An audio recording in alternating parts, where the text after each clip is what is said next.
Thank you, everyone. It's noon, so I'll look to get the meeting started. First, with the land acknowledgement, the City of London is situated on the traditional lands of the Anishinaabe, the Haudenosaunee, the Lenape, and Attawandaron. We honor and respect the history, languages, and culture of the diverse Indigenous people who call this territory home. The City of London is currently home to many First Nations, Métis, and Inuit peoples today. As representatives of the people of the City of London, we are grateful to have the opportunity to work and live in this territory. Before we move on, am I really echoey or is it just me? Madam Chair, from here it's fine, although now I sound quite echoey from where I'm sitting. Okay, thank you. I'll look to item 1, disclosure of pecuniary interests for members of the committee.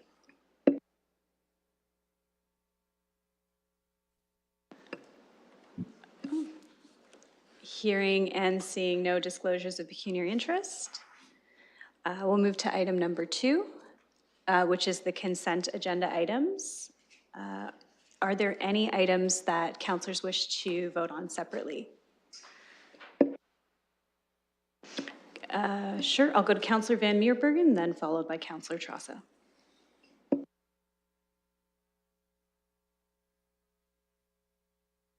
Thank you, Chair. I'd like to vote on 2.5 separately, please.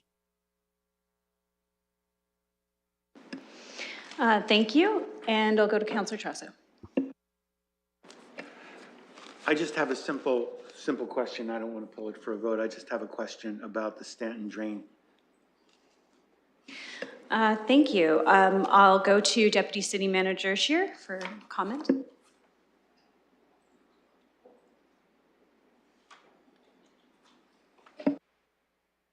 Thank you, Madam Chair. Ms. Ramalou is here and would be happy to answer any questions from the councillor.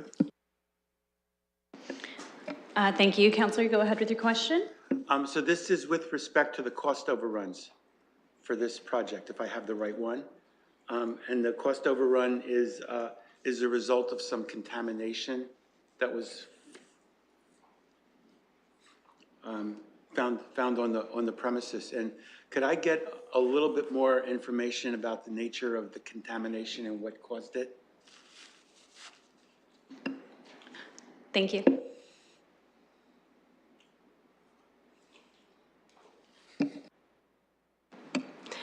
Thank you. Through the chair, I'm not sure on the exact nature of the contamination. We can get that information. I can see Shauna, she looks like she's ready, so I will pass it to Ms. Chambers, though, who may have more details on the specifics. Thank you. Go ahead. Thank you, and through the chair, if you can hear me. Testing. Okay. So through the chair, essentially the contamination that we discovered was due to it was a bituminous in nature, so essentially oil that had been leaching through the soil due to previous practices of a business owner in the area. We were aware there was a risk of this when we went into the project, but it exceeded our expectations when we got to the site. And who was the previous owner? Through the chair, I don't know if I'm at liberty to say that at this time. Thank you. I'll go to Deputy Manager Scheer.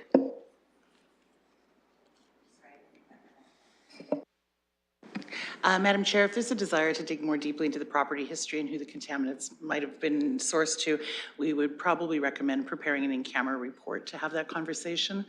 We want to make sure that there is a number of land uses over the years in this area that it's attributed appropriately to the extent that information is available.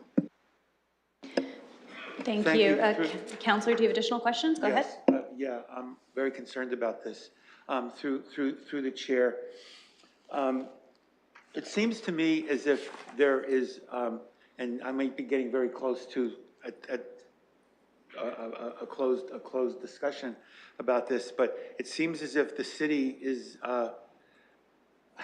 have the funds been recovered, or is there a plan for having the funds recovered?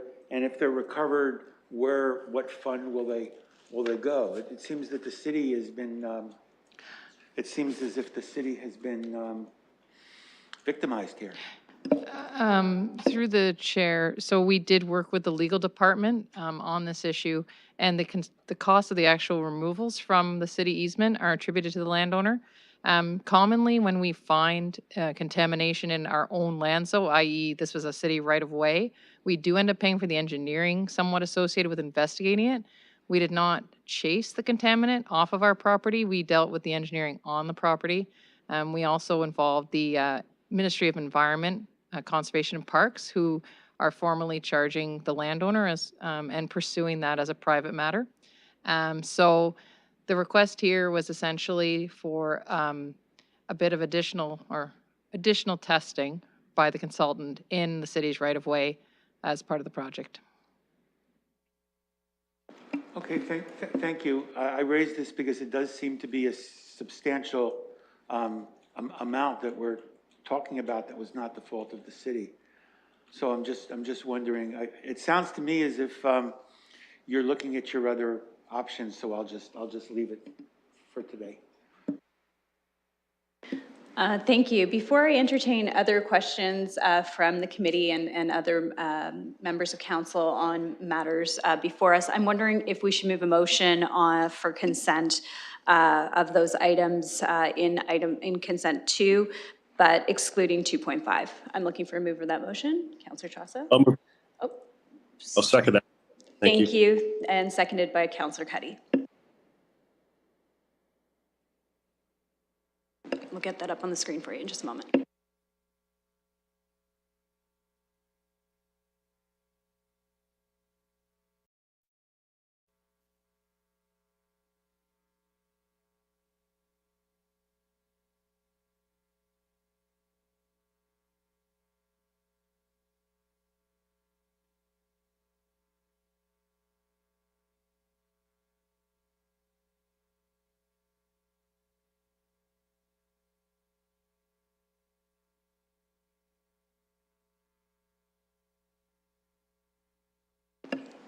Okay, we'll call the vote on that in just a moment.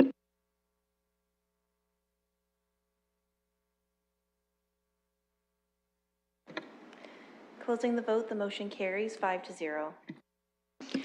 Thank you. And Councillor Purple, you had your hand up for questions on any of the other items?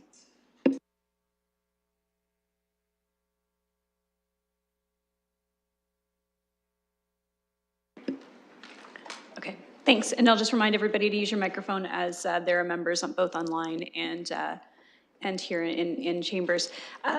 Any other questions on items 2.1 through to 2.7, excluding 2.5?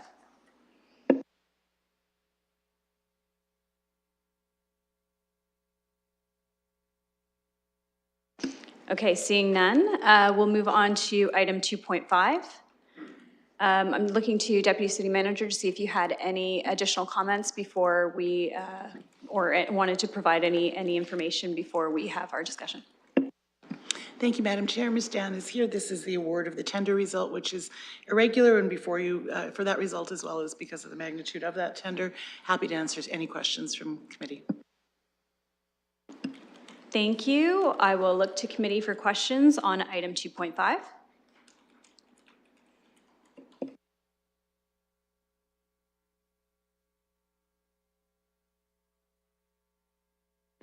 I think we're rather quiet today.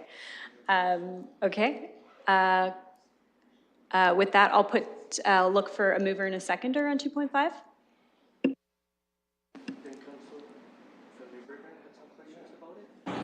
I'll move that, Madam Chair. Thank you. Thanks. Councillor Purple, did you have a question? Sorry, go ahead. Unless I misunderstood Councillor Van Meerberger and had some questions about it, that's why he wanted to pull it out. I don't know if he's still online or not. I think he wanted to vote on it separately, but I'll go to Councillor Van Meerberger just to clarify. Oh, thanks very much. No, I have no questions. I just want to vote on it separately. Thank you. Thank you. Okay, so I'm looking for a mover and seconder. I had Councillor McAllister, seconded by Councillor Cuddy.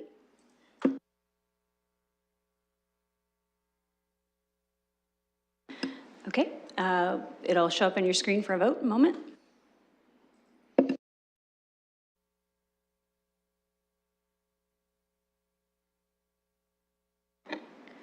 Closing the vote, the motion carries 4-1. Thank you. Okay. I'm at the will of the committee here. We do have a public participation meeting that is not to be heard before 12:15. So with that in mind, we could move on to one item and then come back to it in 4 minutes, or we can hold and start the PPM. I do know there's a little bit of a brief introduction to each of the neighborhoods we'll be discussing today. So we could go to that and then from there open the PPM, if you think it's going to take 4 minutes.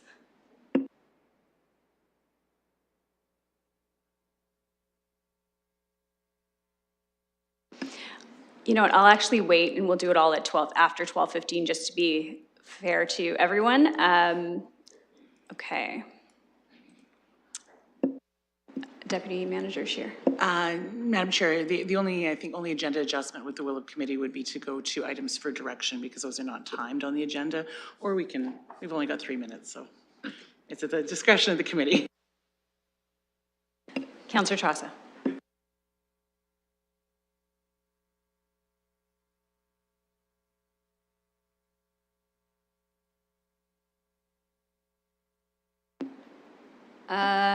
Thank you. We could go to 4.2, the request for delegation status.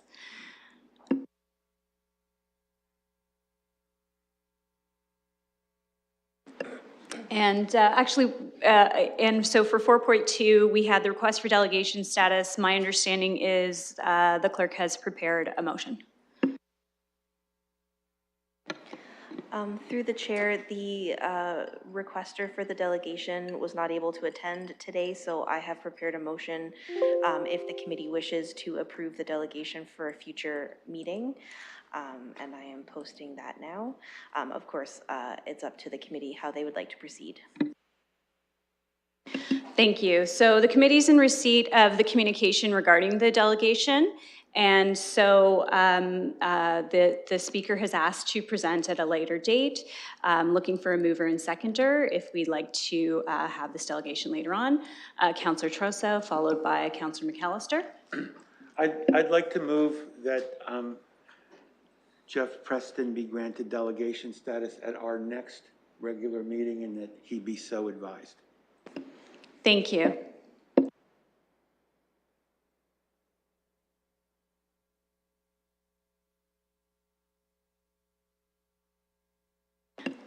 Okay, thank you. I'll look to call the question. Seconded by Councillor McAllister.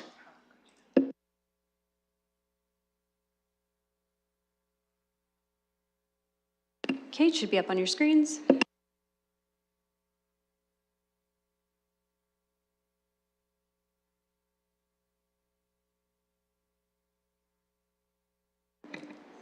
Closing the vote, the motion carries 5-0.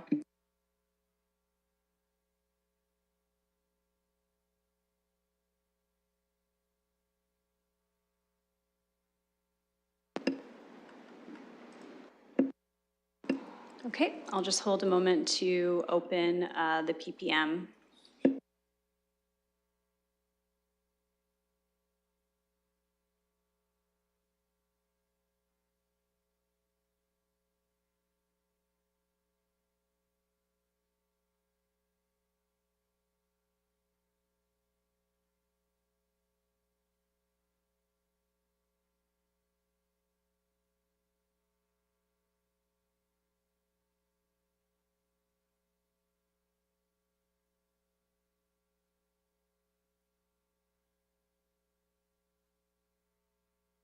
Okay, seeing that it is 12:15, we'll look for a mover and a seconder to open the public participation meeting for Glen Cairn Neighborhood Connectivity Plan. I have the mover is Councillor McAllister, seconded by Councillor Van Meerbergen. And that should be up on your screen momentarily.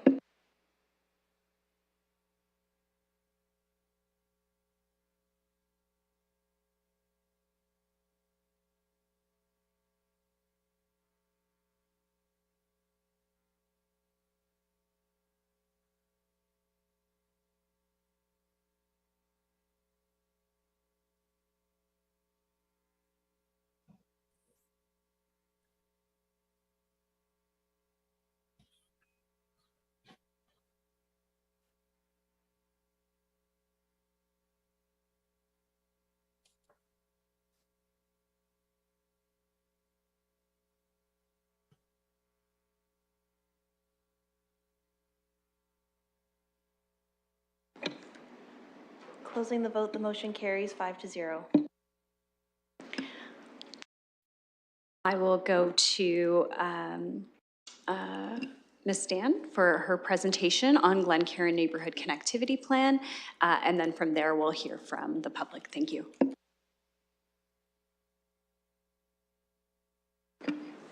Thank you. Through the chair, I do have some slides up. I'm not sure if I need to share on my end or on your end. Oh, here we go. I think this will work.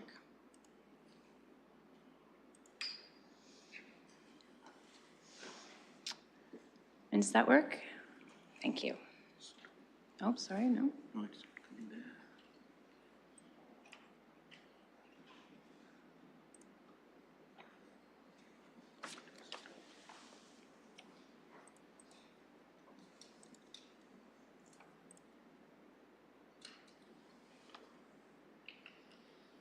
Good news is once we get one of them. I know, I'll figure it out. They'll all work.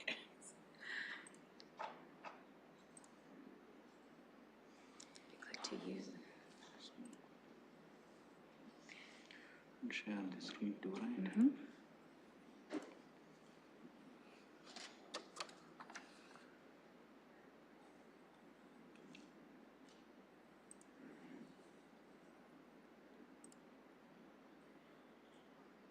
Do that one.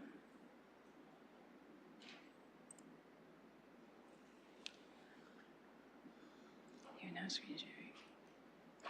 That looks right. Is someone that's online able to confirm whether they can see the slides? That might help us. Councillor Van Meerbergen, can you see the slides? Oh, you're on mute.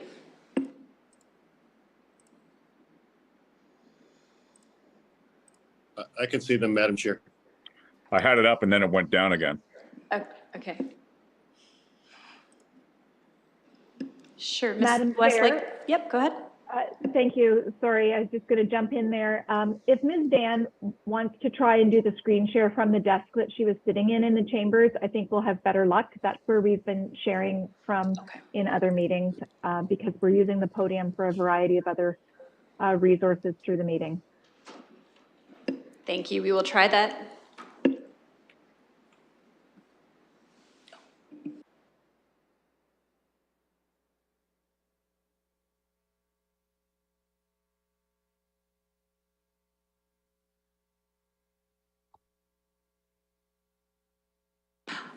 If we could ask the clerk to please provide Ms. Dan with the link to the Zoom meeting. We did not have it in her hands as we intended to be here in person, but I think she'll need to log in to share from her screen.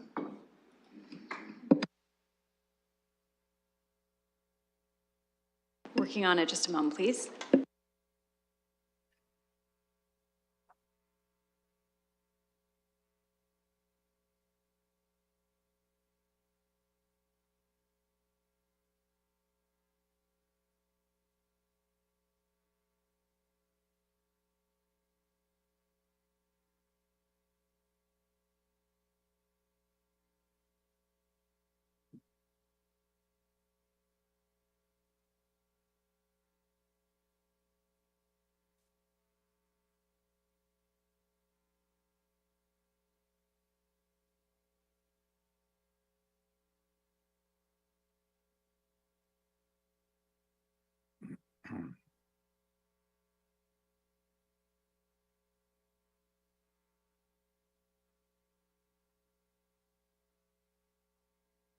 Councillor Chasso? I just need to ask if there are people in the waiting room who would like to view the public meeting. Is there a way we could get them in, or do we not have anybody who is in the waiting room who wants to view the meeting? I'll go to the deputy clerk. Go ahead. Thank you. At the present time, there is nobody in the waiting room. We don't have any pre-registrations for this first PPM. Thank you. Thank you. Member satisfied? Thank you.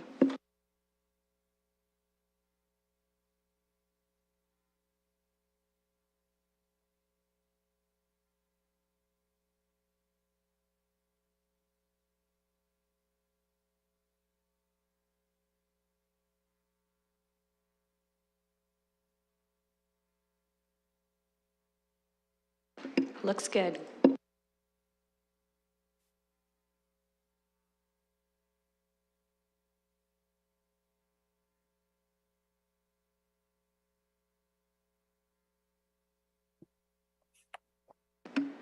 All right, through the chair, I think we got that figured out. Just a little bit. Okay, so thank you for passing the mic over. I'm going to do just a brief introduction to the Glen Cairn area. The Glen Cairn area was identified as one of the first neighborhoods to undertake NCP engagement, as there's several streets that have been identified for life cycle renewal over the next 5 to 10 years and beyond. The Glen Cairn neighborhood was constructed between 1948 and 1960. This area includes around 2,400 households and over 5,200 residents. Glen Cairn is served by several elementary schools, with Weeble Continuing Education School nearby. The neighborhood also includes several local parks, connecting trails, and the Glen Cairn Community Center. The red boundary on this map indicates the NCP review area, and the orange lines indicate location of existing sidewalks. This map actually provides a good illustration of how the design of subdivisions evolved as the use of personal vehicles exploded over the 1950s, 60s, and 70s. If you actually look just outside of this boundary to the west, you can see an older neighborhood that has a clear grid pattern with sidewalks on both sides of every street. And then as you move into the first part of Glen Cairn to be built in the early 50s, you see the grid pattern is still sort of there, but we're starting to lose the sidewalks.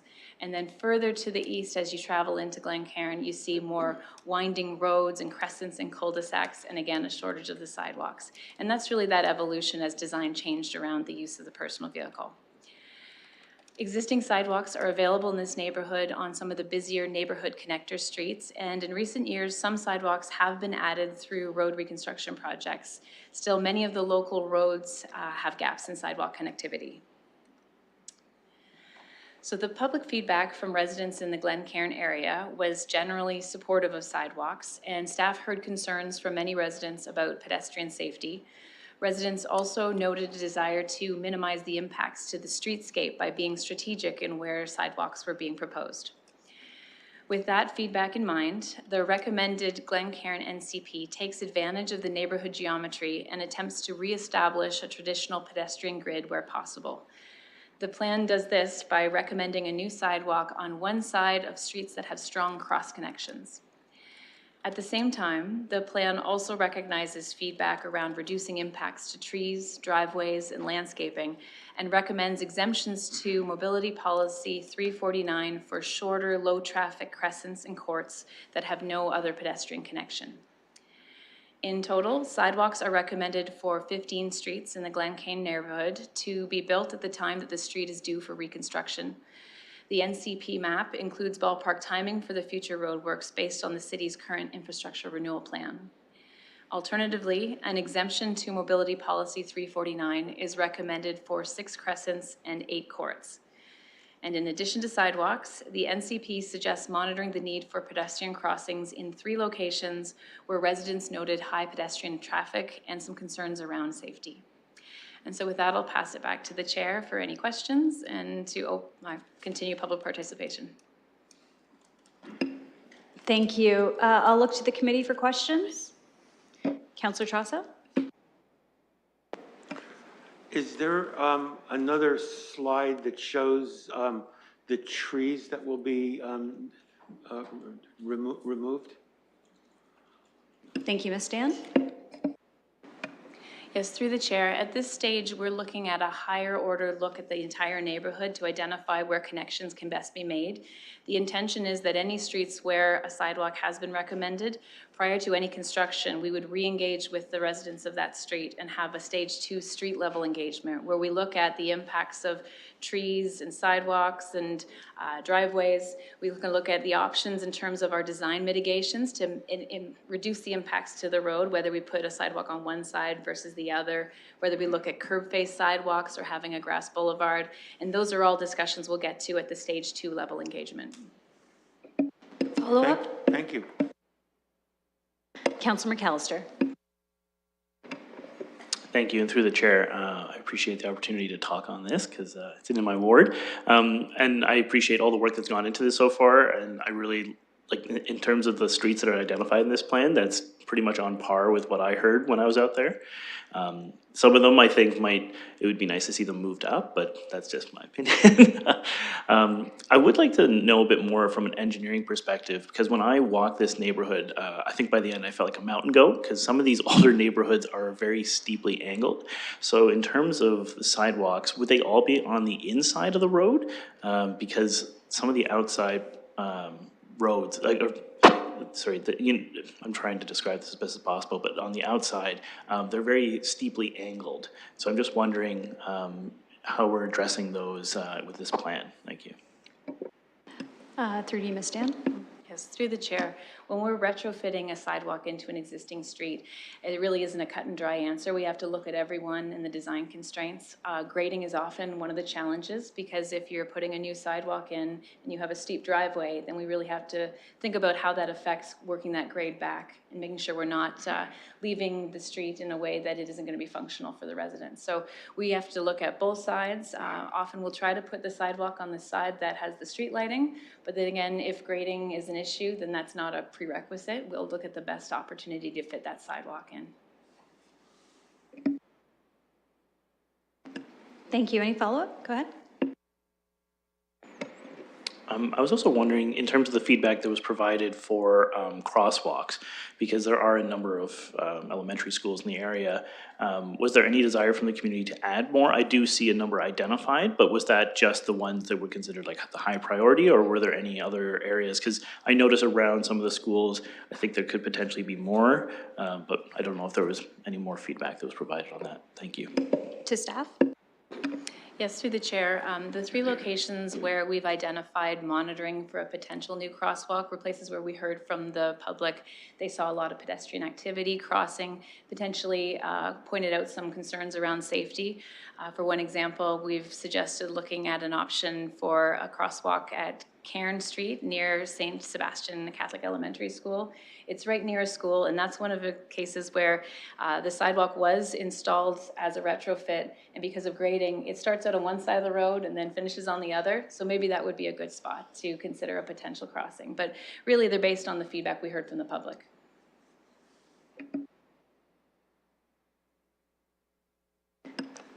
Thank you.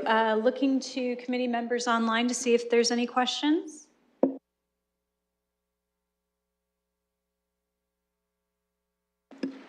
Okay, hearing none. Councillor Trossett, go ahead. Are there going to be any changes in the reduction of the speed limits in this area to the 40 kilometers? And the special enforcement that comes along with that? Thank you. To staff. Yeah, through the chair, the city is rolling out the area speed limit program across the city to all residential neighborhoods like this. And so it's 40, it will be, if it isn't already, 40 kilometers on all of the neighborhood streets. Follow-up? I'm not, thank you. Through the chair, I'm not as familiar with this area as I am other parts of town. Are there major thoroughfares here that have triggered complaints from residents in terms of undue noise, racing, mufflers, things like that? Thank you. Through staff.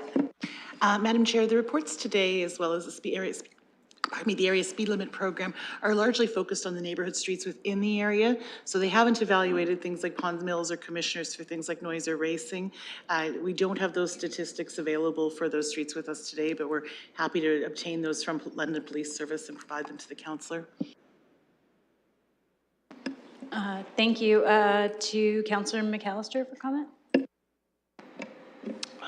Just to the councillor's point, I would say the only ones that I have received regular communication on is King Edward through to Scenic, and people cutting through onto Thompson. That seems to be the main cut through that people speed on.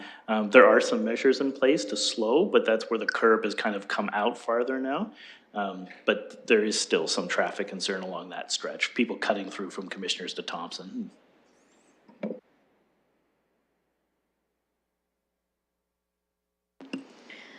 Any further questions or comments on the Glencairn NCP recommendations before we close the PPM?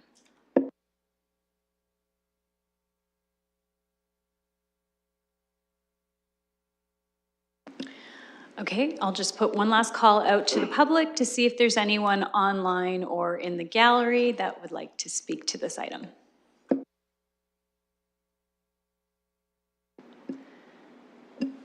Okay, Councillor Trassa, you have your hand up? I don't want, through the chair, I don't want to put my colleague on the spot, but sometimes people don't, sometimes residents don't use the mechanisms we give them, and they contact their counselors off on the side, or they use social media. Are there any other concerns that are not on this record that you've heard from your constituents that you'd like us to know about? I guess through me to you, Councillor McAllister, is there any other additional comments you'd like to provide? Thank you, and through the chair. I would say the only other comment, and this plan actually highlights it quite well, is that you can see that we're trying to fill in the gaps.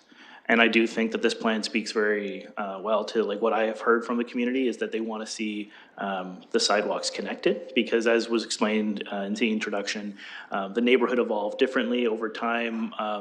The planning, changed and the sidewalks weren't incorporated. So I do think that this will meet the needs of the community in terms of connecting the missing puzzle pieces. And so I'm very happy to see that. And my only other concern that I've heard is the one you raised previously, which was the speeding cutting through King Edward to Thompson. So thank you for letting me add in those details. Thanks.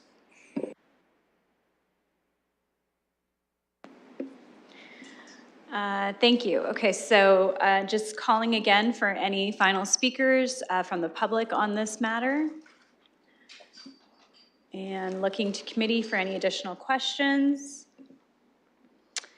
Seeing and hearing none, I'll look for a motion to close the PPM. So moved by Councillor Van Meerbergen and Councillor Trassa.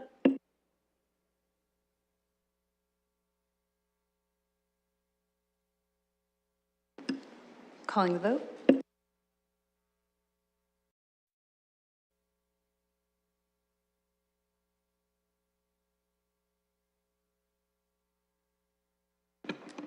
Closing the vote, the motion carries 5-0. Thank you. Okay, I'll look to the committee for recommendation on item 3.1.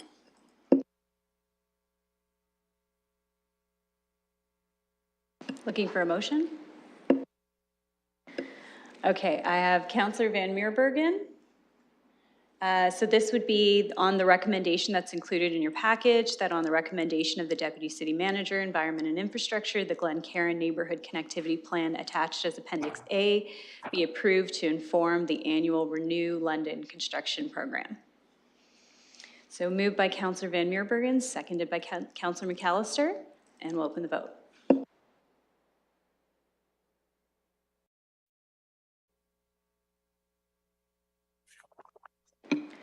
Closing the vote, the motion carries 5-0.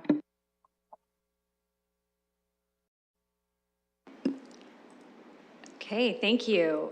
Before we go to item 3.2, which again is a timed item for 12:45, I will look to see if the committee would like to deal with any other items on the agenda in the time that we have before that PPM.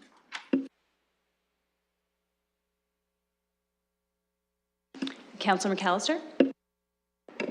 Could we address 4.1 first?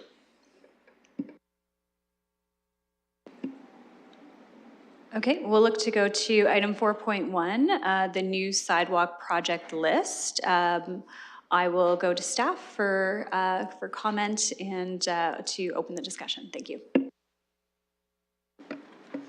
Thank you, and through the chair. As you know, the NCP program, this is a trial for this year, and the first 3 neighborhoods that we've done that engagement approach with. However, every year we have an annual local road reconstruction program, and in some cases that will trigger the works on streets that don't have existing sidewalks that are not part of an NCP. And so what we've done starting last year is bring forward an overview report of all of the road construction projects that will trigger a new sidewalk, which wards they're in, and what's proposed at a high level, so that there's no surprises and everybody's aware of where a new sidewalk is going to be going in the upcoming year's construction. So that's what this information is for council to be aware of what's coming up in the upcoming construction season. Thank you. I'll look to committee for questions on 4.1. Councillor Trosso. Through the chair, to start, thank you very much for compiling this chart. It's very helpful, and it's particularly helpful to ward councilors who want to just eyeball. Not that we don't care about everything else in the city, but so I'm going to ask a question about my ward. So I want to get a better understanding of the relationship between the new program that we're having the public participation meetings on tonight and the sidewalk construction portions of what's on this list. Because I understand that they're different programs and they're coming from different places and there may be different staff people working on it. But a notice, let me be specific. A notice for the new sidewalk, well, the notice for Regent and William in my ward just went out. And I am getting questions about it. And what I want to try to understand is there a level of engagement that the people that are here tonight in the three areas are getting that the residents in these infrastructure lifecycle renewal projects are not getting? And if there's a perception, even if there's a good reason, like this has been done already, if there's a perception that there's a heightened level of public participation for some sidewalk projects, but not other sidewalk projects, what's visible to the public is that's disparate, and they would like to have the opportunity. So I've been hesitant in responding to some of the questions that I've received, which, by the way, as you might imagine, range from get those sidewalks in here as soon as possible to we don't need sidewalks on both sides of the street. So it's sort of a replay of other things we've seen. But could you address that? Thank you. Through to staff.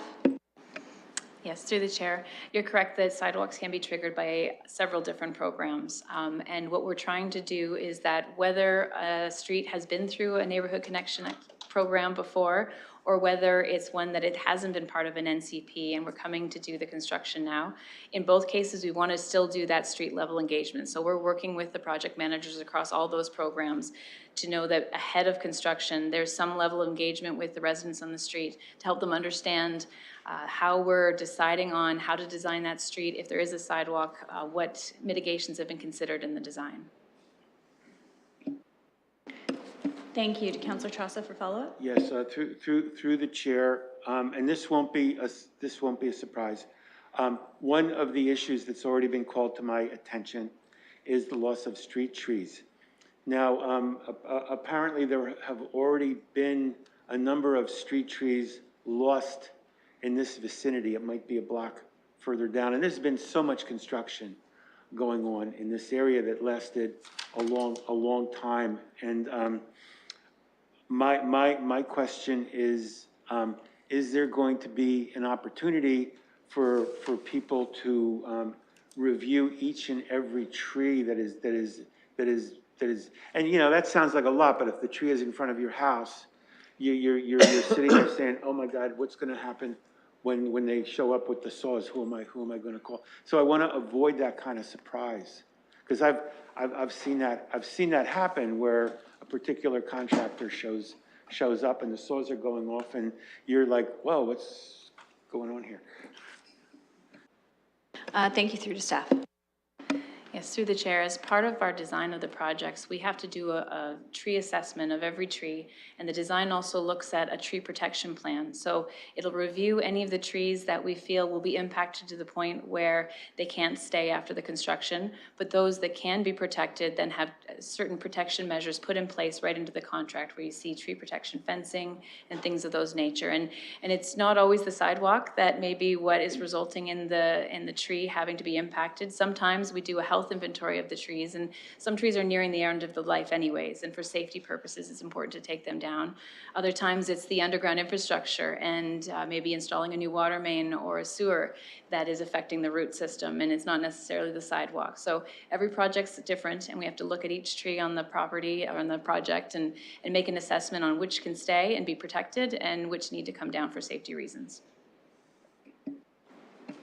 I think. Thank you. Go ahead, Councillor. Through the chair, this is, I think, my last question, and I don't want to turn this into a one-man participation meeting on that particular project, because you have quite a few here, but I think it's the timing, because a notice was just sent out.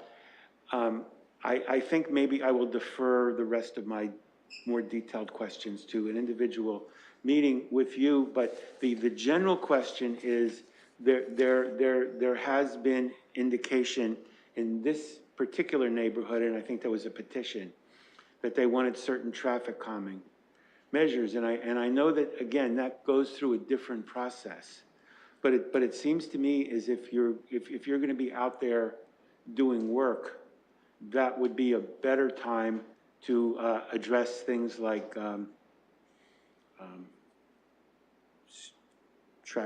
traffic calming measures like speed bumps. So could I ask about the relationship between some of the, and I have submitted, residents of that area have submitted requests about speed bumps, and I won't get into other non-City of London issues, but yeah, what's the relationship? Because it just doesn't seem to make a lot of sense to do all this work and then come back later and say, well, now we're going to talk about doing this. Thank you. Through to staff. Thank you, through the chair. Yes, the traffic calming program runs on its own, but certainly when a infrastructure project is triggered and the design is underway, all input from residents is considered.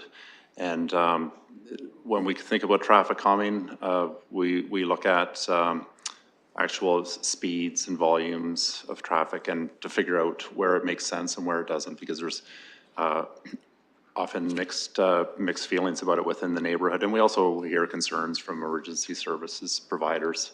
So there does need to be a certain level of scrutiny where it's applied. But we, and there's also several different forms of traffic calming that can be implemented. And when we're reconstructing streets and that provides an opportunity for a whole new streetscape, it's not only just speed cushions. We can narrow streets. So that's traffic calming, whereby it makes the road narrower. It just tends to encourage slower driving speeds. And so measures like that can be included and incorporated into the design of projects when we are going to a full reconstruction. Thank you. Follow-up, Councillor? I think that's it for me now. I think we're well into our period for the next public participation meeting, and most certainly I will be following this up with you, and I really appreciate you talking about this today. Thank you. Any additional questions on item 4.1 from other committee members?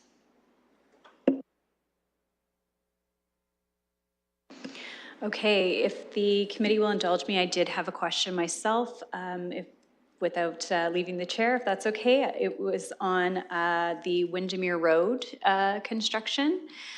So I noted in the report that it said that there was community feedback that was provided in order to put this or spur this request forward for Windermere, and I just wanted to follow up. And I do know it's something I heard a lot about as well, about connectivity in that area. And I wanted to find out if this is part of a broader plan to ensure connectivity in that area. Thank you. Through to staff, sorry. Through the chair, we have our local road reconstruction program where we look at pavement quality index as sort of a trigger to be able to drive certain works. This project was getting up near the top of that list, and we were receiving requests from the community to make some changes, and so we were able to prioritize that, and so that's why it's been moved up on the list. At this point, we don't have an NCP plan for that particular area. Thank you. And just as a follow-up, how would residents be notified of this local road improvement in 2023 outside of this meeting? Yes, through the chair, we have a series of notification letters that go out to members of the public. The first one they get, and they probably have already seen this one, is when we go out and start doing survey work in advance. So they understand why they see crews out there starting to collect information on their street. And then we do have a follow-up pre-construction letter that goes out explaining when the project will start and what to expect. And then a follow-up one that goes just as things are about to start happening, so there's no surprises for anyone. Thank you. And my second question is regarding the Edge Hill Road and under LRRP. So with that local road improvement, only Edge Hill Road is identified and not Edge Hill Crescent. Just wondering if you could speak to that. Yeah, so the contract, it includes Edge Hill Road. I think the reason it's not on here is because this is highlighting those projects that are triggering a new sidewalk. So as we'll find out when we get to the White Hills NCP, that Edge Hill Road has a sidewalk recommended for its full length. Edge Hill Crescent is planned for construction this year for the south leg from Edge Hill Road to Black Acres. But the sidewalk that we're recommending is just a short connection to bridge from Edge Hill Road to the opening to the park pathway access. So it's not the full road, which is why it didn't appear on this list. But it is being reconstructed, it's just not getting a full sidewalk. Thank you, and through to you. I will ask that question again after 1:15 as well, just so that we have that as part of the discussion in the PPM as well. Thank you. Just looking to committee for any additional questions.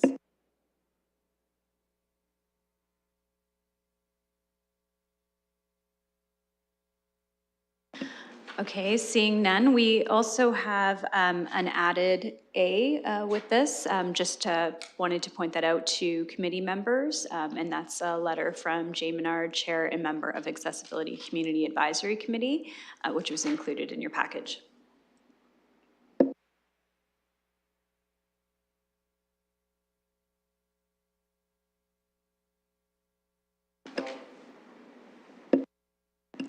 Councillor Trosso? Do you want a motion to receive the new sidewalk project list for information, which is what the recommendation? Yeah, so I'll look to committee for recommendation on 4.1 and 4.1A together. And I also wanted to just check, is Mr. Menard in his capacity as an advisory committee chair, he's aware of the fact that he can always come here and seek. Is he aware of the fact that he could come here and seek delegation status as well as put his report before us? Yes, I'm from the clerk. I'm under the impression that he is aware of that. But if you'd like, I'm happy to circle back with him and double check. I would appreciate that. I'd love to hear from Mr. Menard. Anyway, thank you. Thank you.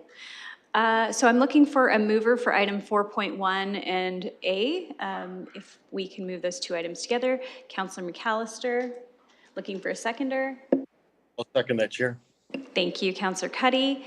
And that will be up on your screen momentarily.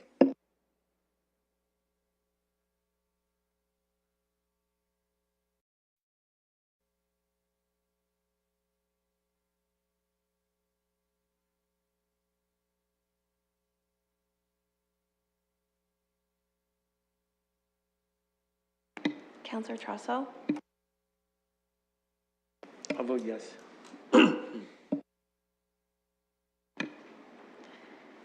Closing the vote, the motion carries 5-0. Thank you. We'll move back to item 3.2, the public participation meeting not to be heard before 12:45 p.m. for Grenfell Neighborhood Connectivity Plan. And I'll look to staff to provide an introduction momentarily. But first, I'd like a motion to open the PPM. We've got Councillor McAllister, second by Councillor Trossow. And we'll open the vote.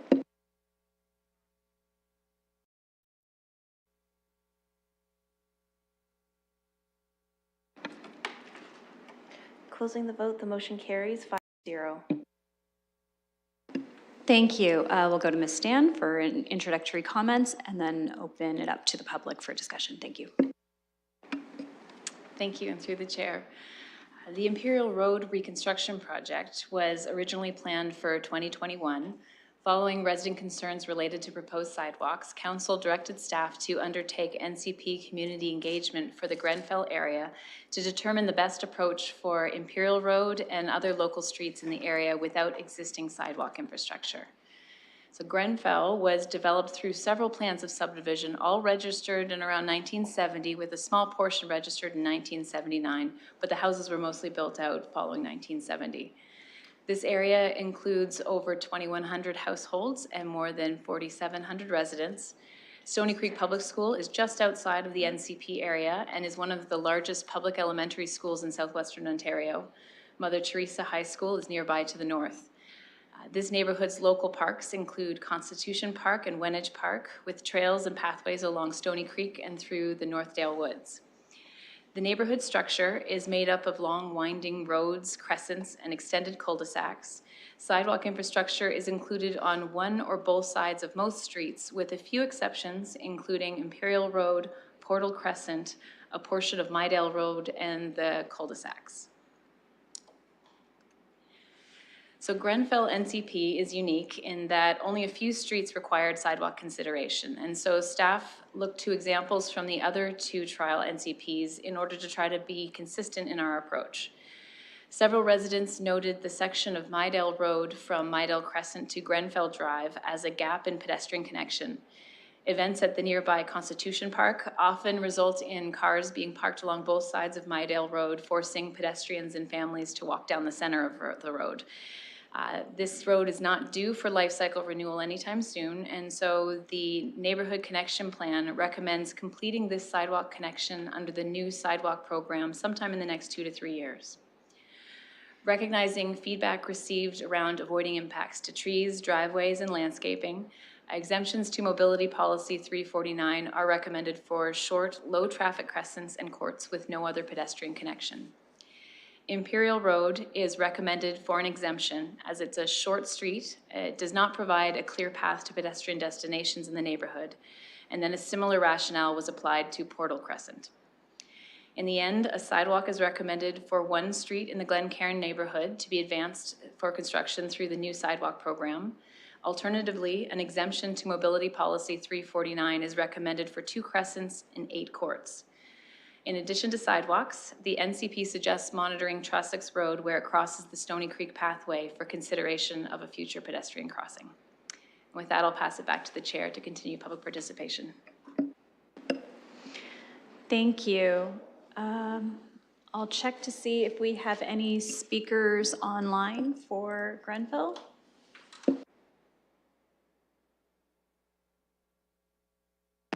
Seeing none. Any speakers here? Seeing none. I'll look to the committee for questions and then to council approval. Okay, over to you, council approval. Thank you, through the chair to the staff. I just want to make sure that currently in this project, there's only one proposal for the sidewalk, which is Mydale, correct? Just the connectivity. Thank you. Through to staff. Through the chair, that's correct. We've only recommended a short connection of sidewalk to be constructed on Mydale, and it basically bridges the pathway over to the next connecting road. Thank you, councillor Purble. One thing was, I think I overheard you a few minutes saying 2 to 3 years. I thought the sidewalk was scheduled for this year. Which one is correct? Thank you. Through to staff. So Mydale is not on the 2023 sidewalk list, but we've flagged it for the project managers who run the new sidewalk program, and they're going to be looking to fit it in. And so it hasn't specifically been slated, but our recommendation from the NCP is to try to fast track that and get it on the list in the next 2 to 3 years. So for sure not 2023. Okay. If I look at the maps that I received, there were always two streets in terms of the reconstruction, and I know we are talking about sidewalks, but it was always Imperial together with Balcarres. Then from this map, to this map, Balcarres disappeared, and now there is Portal Crescent. Has there been any changes in terms of the reconstruction, or if we changed one for another? Thank you. Through to staff. Through the chair, so this report is presenting the overall neighborhood connectivity plan, which is saying ultimately, where do we want to see additional sidewalk connections? And so one of the reasons we focused on Imperial and Portal Crescent and Mydale is there are the few streets left in the neighborhood that don't have existing sidewalks. In the end, the neighborhood connectivity plan is recommending the one sidewalk for Mydale Crescent. On our 2023 construction program, we have two roads in the neighborhood that are due for construction. Imperial Road, which will now be moving forward without a sidewalk based on the recommendations of the NCP. And Balcarres is also going forward. It already has a sidewalk on one side and will be constructed to have that remain as such. So we're going to reconstruct the existing sidewalk as it is on Balcarres. Thank you. So that's the same information as I received before. Thank you very much for that. Any timing in 2023 for these roads reconstruction? Because some of the constituents, they've been asking me approximate time during this year. Thank you. Through to staff. I don't know the exact timing of the start of the Imperial and Balcarres contract, but we'll be doing the preliminary advanced work, design work, and getting ready to start and tender that this year. Thank you, Councillor Purple. And last question, this actually, I just would like to receive the Hastings Drive is on the list for this year as well. And I would like to receive just report, if you can please someone email me, if there are any traffic calming measures introduced with the reconstructions of Hastings.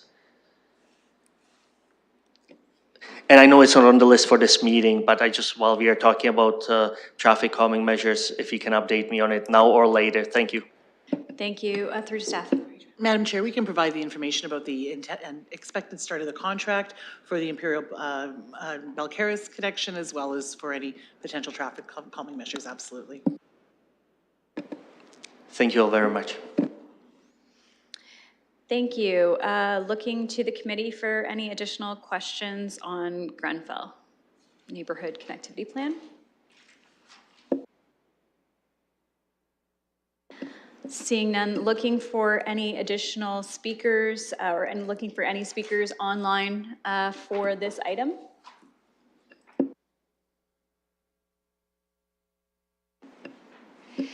And seeing none, I'm looking to the committee for a motion to close the PPM. Councillor Trosso, seconded by Councillor McAllister. Calling the vote.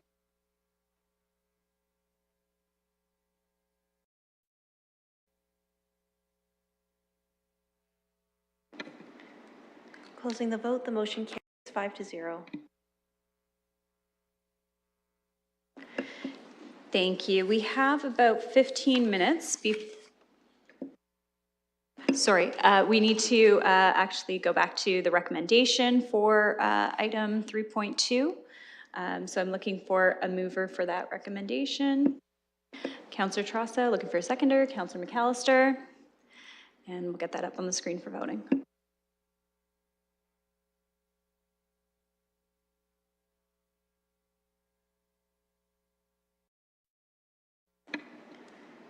Closing the vote, the motion carries 5-0.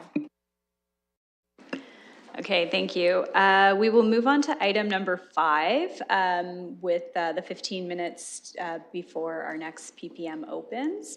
So item 5.1, the second report of the Integrated Transportation Community Advisory Committee. Any questions or comments from members?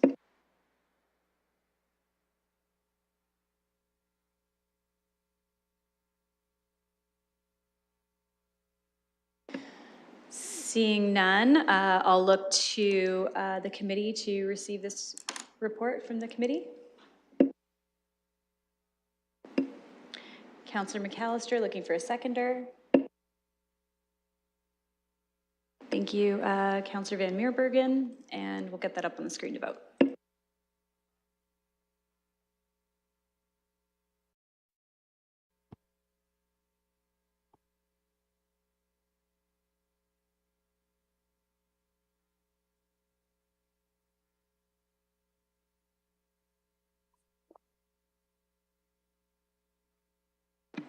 Councillor Trusso? I'll vote yes. Closing the vote, the motion carries 5-0. Thank you, and I'll look to committee for any additional business. Councillor Trosso. I was going to save this to the end, but I think we have a few minutes, so I'm going to state it now, and it's 2 points. First, I would really like to thank this department for your presence at the home show this week. I know it really meant a lot to the residents who were there to have such an outstanding representation of our staff, and a lot of staff were there, and I'd like to mention that Mr. Stanford has a wonderful stage presence. It was good to see him on stage giving a presentation, and I think the I mentioned to you that the PowerPoint presentation that you presented would maybe be something that this committee would want to see. So thank you all so much for that, and I really appreciated it. Number 2, and I want to make sure I get this right. So just let me just bring this this note up. I would like to acknowledge and congratulate Kelly Scher for her appointment as the Douglas Wright Engineer in Residence for 2023 at the University of Waterloo. For those that don't know, the University of Waterloo is one of the probably North America's finest and most prestigious schools of engineering. And this Engineer in Residence program is designed to help future civil engineers take authority and leadership in significant areas. And it's just really wonderful to have that tie with the City of London. So congratulations. Thank you, and thank you for doing those recognitions. They're on my list as well. And are you allowed to acknowledge that Western is not the leader there, or is that okay? Okay.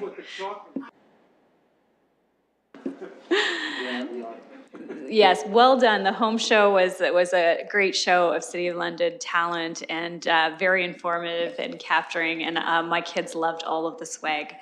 Again, congratulations to Deputy Manager Scheer on such a prestigious appointment. I should, and then to Councillor Trosso. I should say Western has a really fine engineering school. Too. There is a bit of I don't think that's a conflict. I think there's a bit of rivalry between Western and Waterloo, which shows up sometime. But they're both top-notch engineering schools. Absolutely. Okay, looking to committee for other additional business, and then I have 2 items. Chair, I'll have shortly, so I apologize, and I'll be leaving now. Thank you. Okay, thank you, Councillor Cuddy. Oh, and Councillor Van Meerbergen. Okay, just a reminder that we do have a PPM starting at 1:15, just to both committee members. Okay, thank you. Thank you. I do have 2 items in additional business myself. I'm happy to turn the chair over to Councillor McAllister. I recognize that I have the chair, and I pass it over to Councillor Rahman. Thank you, and through you. I wanted to first thank staff for the My Heat app or collaboration on encouraging solar power.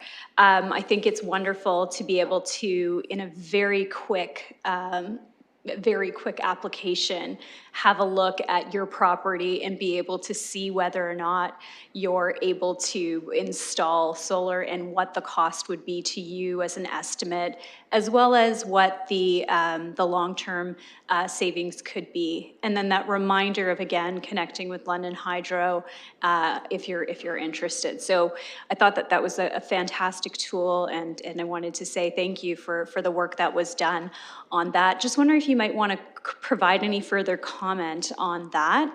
And then I had a follow-up question. Thank you. Thank you, Madam Chair, and you're quite correct. It is a fascinating tool, and I've actually used it several times in conversation at home. It does allow you to do exactly as you've suggested. It's great from a conversation perspective to start at home and, of course, with your neighbors.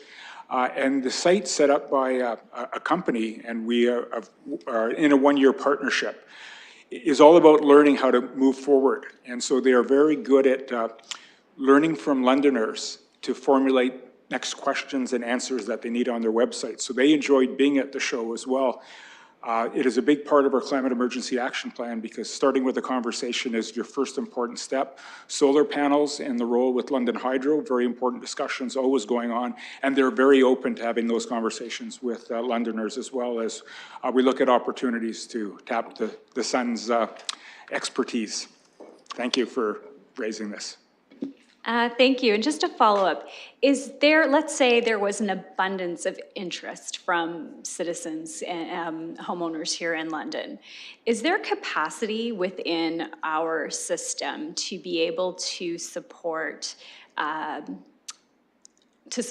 large uptake in solar in our community? Thank you. That question will be best answered by London Hydro, and it is something that we're in conversation with them about. Just by way of an example, where I'm located in Oak Ridge, I'm in an area where I cannot access the grid. There aren't transmission concerns in that particular area. Some of those actually extend out of the boundaries of London and go into sort of provincial territory. So the capacity issues are a very, very good discussion point, something that London Hydro specializes in. And so when information goes into them, they quickly look at the different systems around London of what can handle the opportunity of putting on solar panels versus what cannot. So it's something there that very important as we move forward, but there are some constraints in the London area. Any more questions? One more? Okay. Thank you. To follow up, so what would be the best way for the committee to get that information to citizens on the capacity limits for our community when it comes to hydro? To the chair, I'd be happy to have a conversation with London Hydro. That would be something that they have access to all that information. It would be a matter of determining the appropriate route to go in. I know there's a portal on their website right now where you pose those kinds of questions. That would probably be the answer, but if I could get that confirmed by them, I'd be happy then to share a link back to committee members and perhaps others on council through the city clerk. Thank you. And just to follow up, would that be something that they could present to, maybe not this committee, but to SPBC on, just so that we're aware as we are tackling this issue and continue to declare climate emergency around capacity issues? During the preparation of that action plan, these are some of the things that were discussed with London Hydro, and those further conversations are going to be key as we move forward. So it is an ongoing discussion, and when we bring an update report to one of the committees in April, this is something that we can raise as part of our ongoing work. New updates do get placed on our website as well. And of course, the community in London, they're quite good at producing their own updates and sharing information as well. So further updates will be coming in April of this year. Thank you. Oh, actually, Councillor McAllister, and then I have another question. Okay, go ahead. Thank you, and through you. I had a question regarding the process right now to turn on some of our beautiful streetlights that have been installed, but are not perhaps yet operable. So specifically, I'm receiving, questions about North Rutledge and what potential delays might be in that system right now. So I'm just wondering if you might be able to comment on that publicly. Thank you. Thank you. Yes, we construct new traffic signals across the city, and when it comes time to turning them on, it requires the assistance of other partners, including the London Police Services and also good weather. And so this time of year, weather presents a challenge.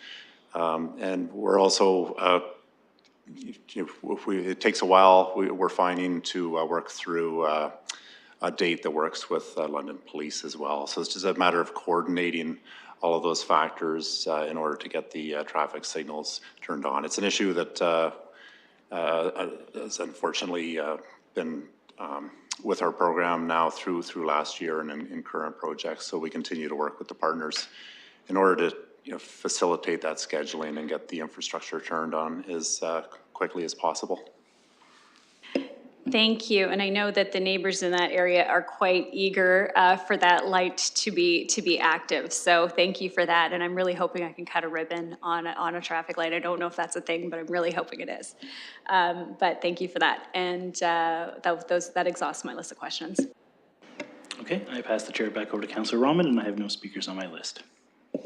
Thank you. Okay, we're a couple minutes out from the neighborhood connectivity plan for White Hills, which is scheduled for 1:15. If we would like to just take a quick 3-minute break, look for a motion to call a recess. Thank you, Councillor McAllister, seconded by Councillor Trusso. We can do a hand vote. And that's carried. Okay, I'll see everyone at 1:15.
Members of the committee to open the public participation meeting. Moved by Councillor McAllister. I'll second, and we'll open the vote.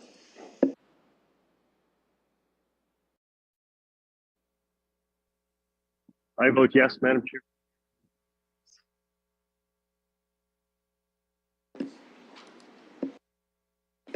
Thank you. Can you vote on your microphone, Councillor Trassa? I vote yes. Closing the vote, the motion carries 4-0.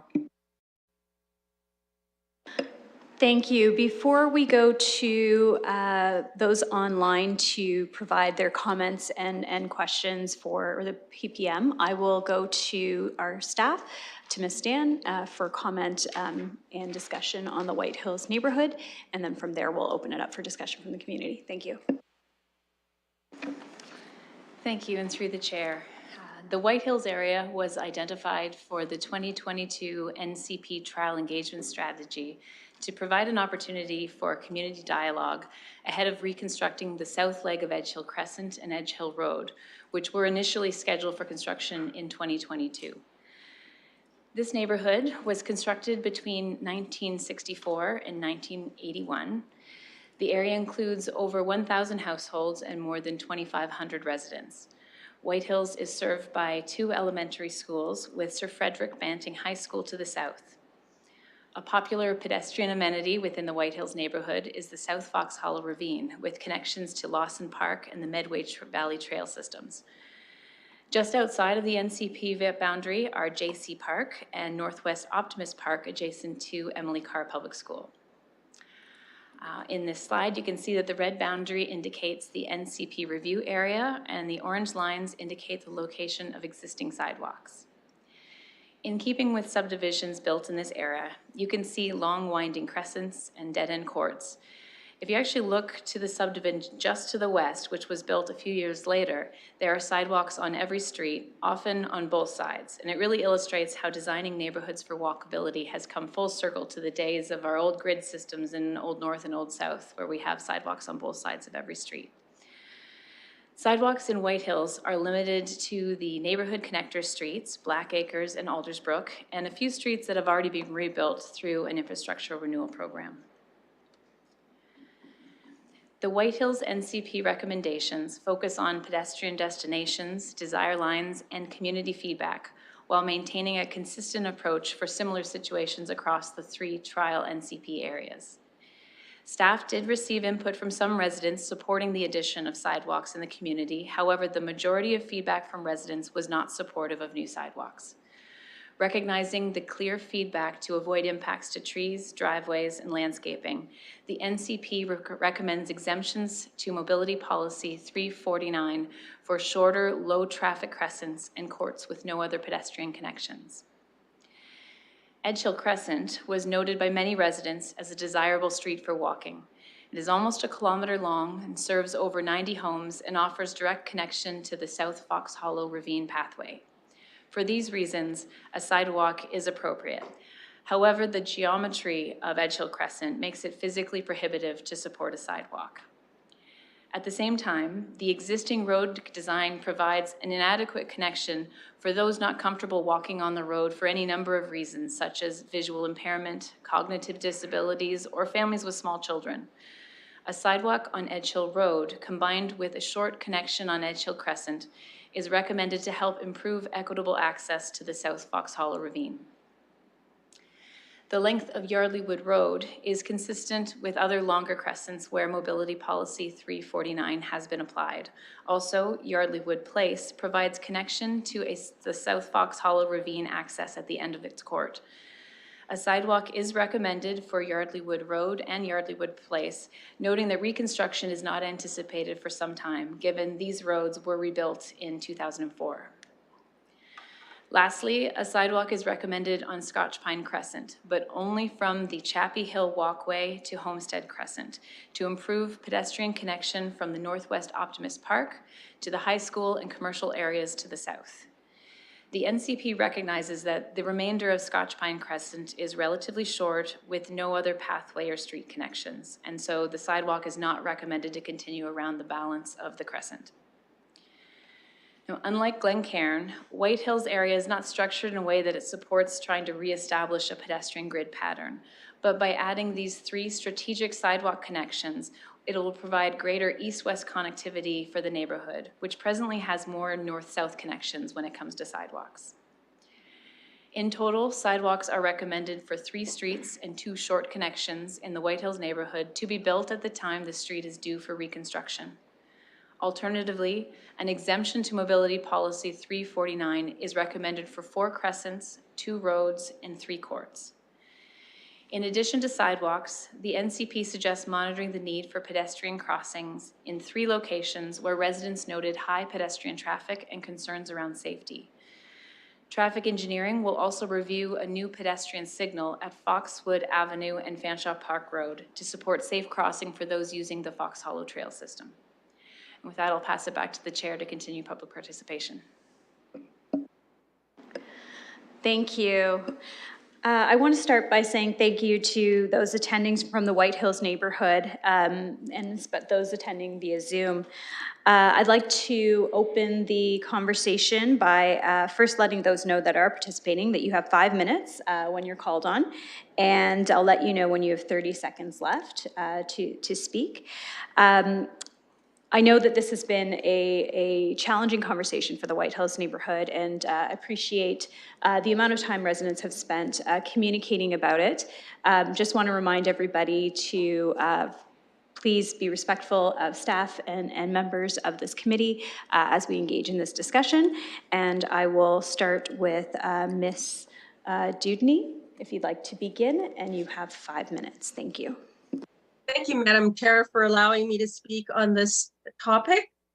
So this submission is to the London City Council Civic Works Committee for January 31st, 2023, re the proposed installation of sidewalks on Edge Hill Road and a stretch of Edge Hill Crescent.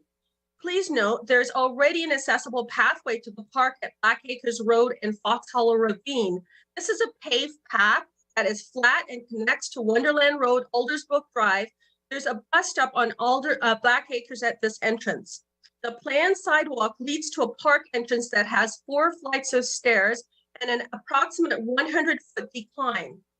The entrance is not a safe, convenient, or accessible mobility choice, especially in the winter or for those needing to traverse these number of stairs.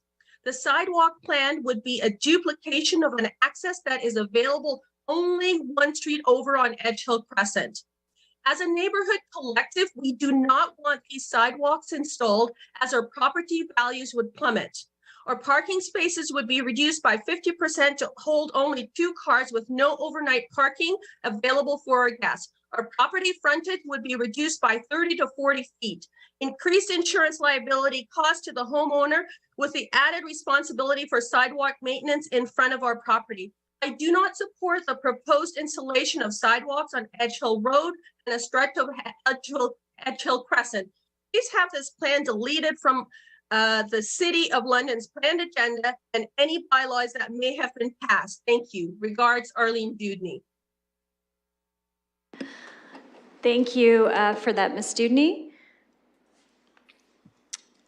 I will look to the next speaker, Mr. Radcliffe. Mr. Radcliffe, just a reminder. Yes, I'm trying to come on. Oh.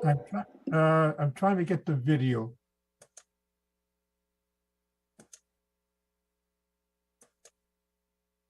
No problem, just take your time.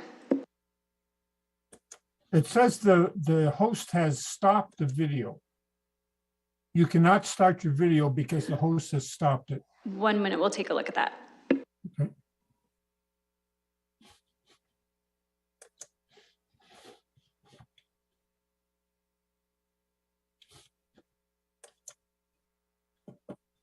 Oh, thank you, Madam Chair. Thank you. We can see you now, Mr. Ratcliffe. So just a reminder that you have 5 minutes and...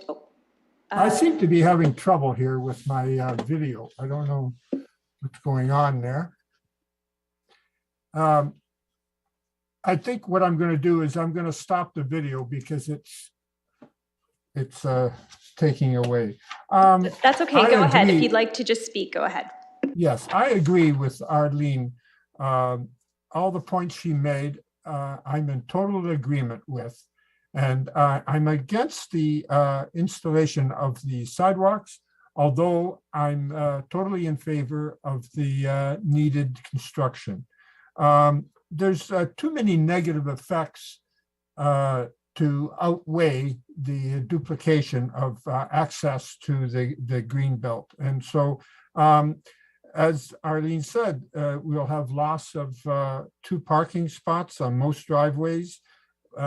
There's going to be quite a bit of loss of established trees on properties. And what I'm concerned about too is the disturbance of existing concrete driveways. And these were installed at considerable expense to replace cheaper asphalt driveways. As far as I know, the city will not repair damage to the concrete due to the installation of sidewalks. And some of the people that I've talked to are complaining about the sidewalks that are already in different places because the city hasn't repaired the sidewalks in a timely manner. And so, again, like Arlene, I'm concerned about the loss in property value. And for all these reasons, I strongly urge the city to make an exception to the sidewalk installation policy and to not install sidewalks for this project.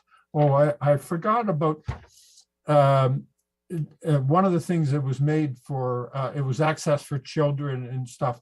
I've talked to a couple of the neighbors with young children, and I was surprised that they're against installation of sidewalks as well. So thank you very much for listening to my comments. Thank you, Mr. Ratcliffe. Just a moment.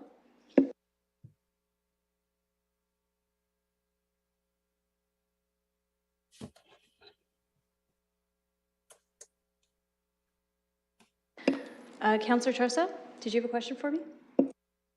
Thank you. Okay, thank you. We will move on to our next presenter, Mr. Abel.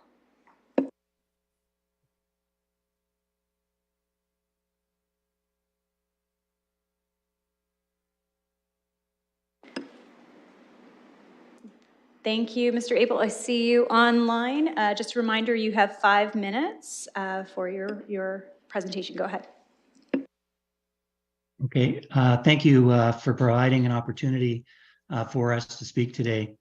I'd like to express my opposition to the proposed sidewalk plan, and these are my 5 reasons. Can you hear me okay? Yes. Yes, we can hear you well. Okay. Go ahead. My wife and I, number one, my wife and I have lived on Edge Hill Crescent for 40 years, raising our children and now our grandchildren here. We have never once felt unsafe due to the lack of a sidewalk. Over the decades, we've become familiar with the traffic patterns on our street, and there's very little car traffic beyond that of the residents. Number 2, since the addition of the Black Acres entrance to the ravine, which has both sidewalks and a marked crosswalk, most people entering the ravine use this newer, safer pathway instead of the Edge Hill entrance. The Edge Hill entrance consists of 4 tiers of stone steps that are not maintained in the winter. There is even a sign that says use at your own risk, which indicates a lack of public safety at this entrance. Number 3, the proposed stretch of sidewalk on Edge Hill Crescent isn't even the same side of the road as the ravine entrance, where any foot traffic enters and exits. Number 4, we are unhappy about the fact that the proposed sidewalk project would involve the loss of mature trees on our stretch of Edge Hill Crescent. We're also concerned about the loss of frontage to our property. We have recently had our driveway resurfaces with stamped concrete, And we would hate to have our new driveway torn up to accommodate an unwanted sidewalk. And number 5, winter safety is a concern since Edge Hill Crescent and Edge Hill Road are a low priority regarding snow removal. The sidewalks would also fall into this category, which would make them a public safety hazard in the winter and potentially an added responsibility for the property owners. Those are my 5 points, and thank you for your time. Thank you for that, Mr. Abel. I'll look to anyone else online that would like to speak to this item.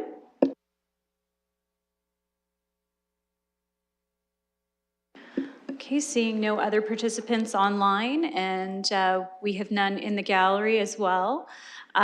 Just looking to committee to see if they have some questions, and before we go to that, I just wanted to ask some questions out of some of the discussion points that and comments that were made. First, I'll look for motion to close the PPM, and then we'll ask our questions. Councillor Trosso, followed by Councillor McAllister. And I'll look to vote on that item.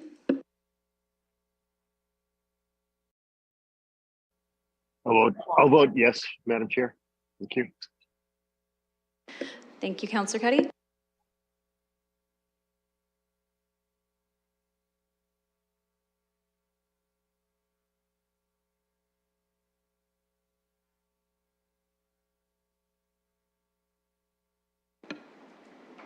Councillor Trosso?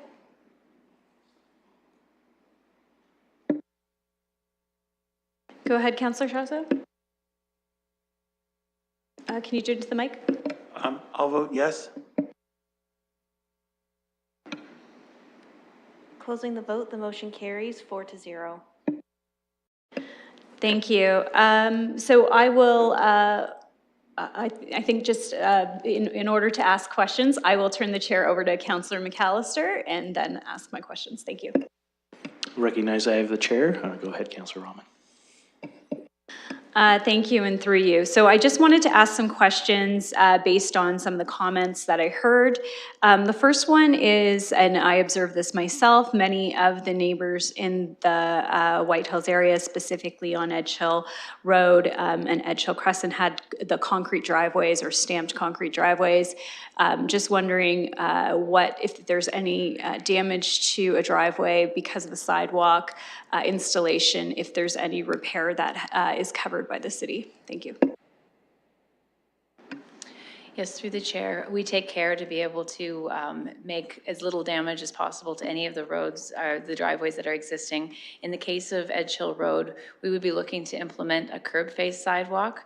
So I know some people are sometimes concerned about cutting into a stamped concrete driveway, but then having a black asphalt apron that doesn't match. So that wouldn't be the case in this situation, as we would literally be just trimming up the bottom and doing a nice clean butting up of the new sidewalk to the end of the driveway.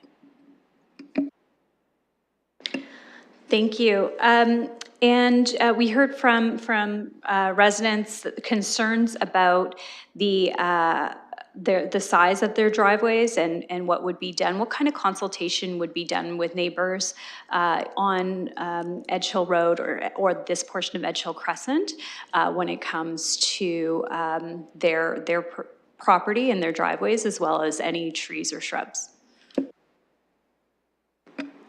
Through the chair, with respect to driveway lengths, when we're designing the road, we try to do our best to mitigate impacts to driveways as well as existing trees. As I mentioned, one of those strategies is to use a curb face design to the sidewalk, where we can sometimes build the sidewalk a little bit into the road and not impact as much into the grassed area of the existing road allowance. We do have to keep in mind minimum widths for the road asphalt so that we can maintain winter maintenance and emergency access. So those are things we have to consider, those certain minimums, but we do try our best to minimize impacts to driveways. If we can avoid any impacts to the amount of parking spaces per driveway, we do our best to do that.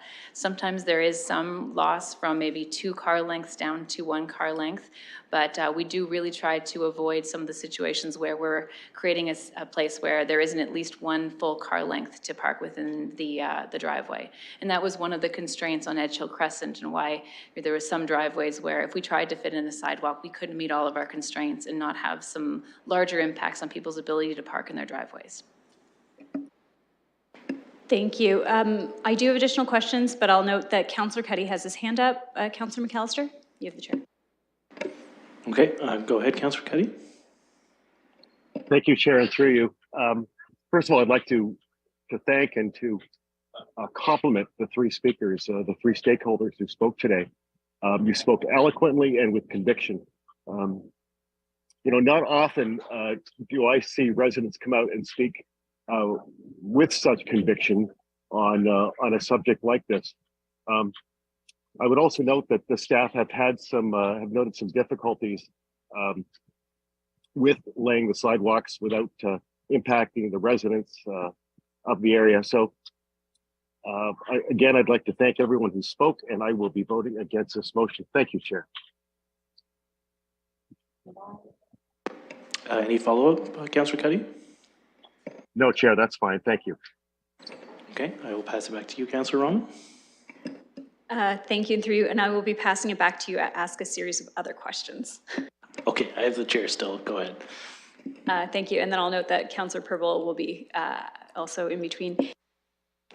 So I just want to quickly, before I go back to some of my questions about Edge Hill Crescent and some of the connectivity into the trail system in the area, I just want to quickly move to Scotch Pine and ask a question regarding the timeline for Scotch Pine. I know it was provided in the report, but just wondering if you can speak to it as it does connect to, and where we see the walkers is to Emily Carr Public School, and why that wouldn't perhaps take more priority. Thank you. Yes, through the chair, there's a number of reasons that might drive a road coming forward for reconstruction. One of the options is if it's driven by infrastructure needs. In the case of Scotch Pine, the underground services were recently relined, and so what that did is it added to their life cycle. So we won't be needing to reconstruct the road for sort of sewer purposes anytime soon. What that then goes to is looking at the pavement quality index. And currently the pavement quality for Scotch Pine is sitting in the 30s range. We usually have quite a number of roads that are sitting in the 20s that tend to take priority. And so that's why we're showing it at about 5 to 10 years out. And that's based on where it sits compared to other cities other roads in the city that have a lower quality index. Follow-up? Thank you. And for follow-up, just on Yardley Woods, so with that connectivity, again, the Snake Creek Trail is included in part of the discussion around the connectivity. I'm just wondering if you could speak to having those different entrance points for that trail system, as we already do have the Black Acres entrance as well. Yes, through the chair. I think we've tried to look at creating connections to multiple points along the Snake Creek or the Fox Hollow Ravine Trail system. And again, it's to be able to increase the equity of the entire neighborhood for people that are using it. I know that there's a lot of different reasons why people have different mobility options and challenges, and being able to consider different opportunities to give people a non-street-based walking path to get to those trail access points is important. As I mentioned in the presentation, I know that there's comments about how those trail accesses have stairs, so they're not necessarily accessible for someone who's using a mobility device, but there is still a lot of other people that would feel safer on a sidewalk due to other disabilities, both visible and invisible. Any further questions? Thank you. I do. I have some questions related to Edge Hill Crescent and Edge Hill Road. I'll start off, though, with just thanking the neighbors on Edge Hill Crescent and Edge Hill Road for taking the time to not just speak today, but also to reach out via email, phone, as well as I had a chance to drop off to many residents in person the new recommendation and have conversation. And you know, it was the thing that you'd expect in the White Hills neighborhood. You knock on the door and people invite you in to have a cup of coffee. what I noticed during my conversations in this neighborhood over multiple engagements in the summer, the fall, and now have been just the overwhelming sense from neighbors that they felt that this connectivity point wasn't a priority, especially from those on Edge Hill Crescent. And those on Edge Hill Road, there were lots of concerns around where and how and the impacts to property. So I just wanted to ask through staff, we've had multiple communication points with the community on this. I know there was also a petition that was received. Just wondering if you can comment on some further on what you've heard. I do know that you mentioned that there were a few people that said that they were in support, but what you've heard overall. Thank you.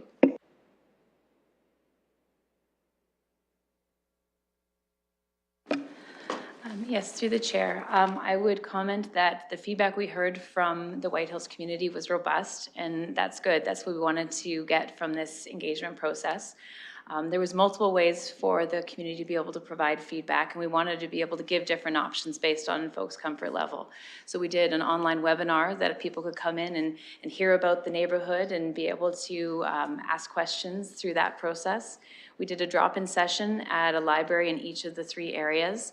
The White Hills one was by far the most attended. We had quite a large group out, and we were able to, it was meant to be a drop-in session with a table and come ask us questions. And when we saw the crowd that we had, we found a room and brought everyone together and had a really fruitful discussion to hear from the community and help them understand how we approach these projects. We had online surveys. People could do a paper survey when they came to the drop-in session. And we also, for those that aren't comfortable with any of those options, were able to just email us directly with their feedback. So we collected all of that feedback, and that went into the recommendations that we provided here. As I mentioned, we did have a few neighbors that did comment on the desire for increased sidewalks in the area and appreciated what that brings in terms of having some safe options that aren't walking on the road. But I will say that the bulk of the feedback that we had was not supportive of sidewalks. Thank you. Do you have a follow-up? No, but I will have a motion, so I'll look to the rest of the committee to provide their comment questions, and then I'll have a motion. Thank you. Okay, go ahead, Councillor Purble, you had your hand up. Excuse me, through the chair to the staff.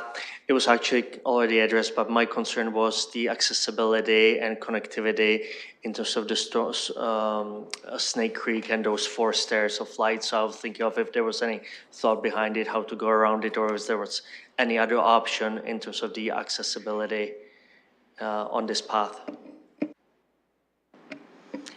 Yes, there's multiple points where the public can access the Fox Hollow Ravine trail system, and some of them, because the trail is actually set down at a lower grade, do have steps. Today, we wouldn't build an access like that. It would be more accessible. But what we do understand is that we have some access points that are accessible and some that may be from at least a wheelchair mobility perspective are less so, but we still think that it's important to be able to allow choices in mobility for other people that are maybe looking to be able to access those points through the use of a sidewalk. Do you have a follow-up? No, thank you. I did have a question, so can I pass the chair back to Councillor Rahman? Thank you. I'm acknowledging that I have the chair, and to Councillor McAllister, and then to Councillor Trosso. Thank you, and through the chair. You had mentioned that the feedback was negative. From what we've heard today, that was Edge Hill. Was there any feedback for Scotch Pine?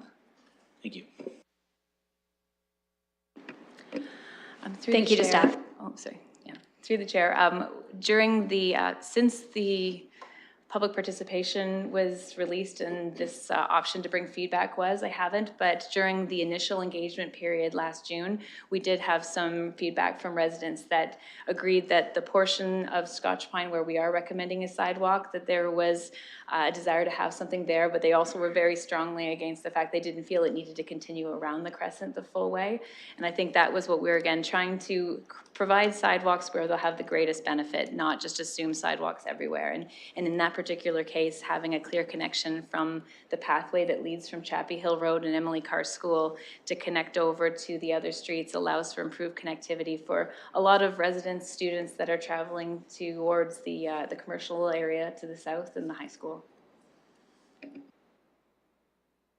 Thank you. Follow-up? Nope, to Councillor Trosso. I noticed that in Mr. Menard's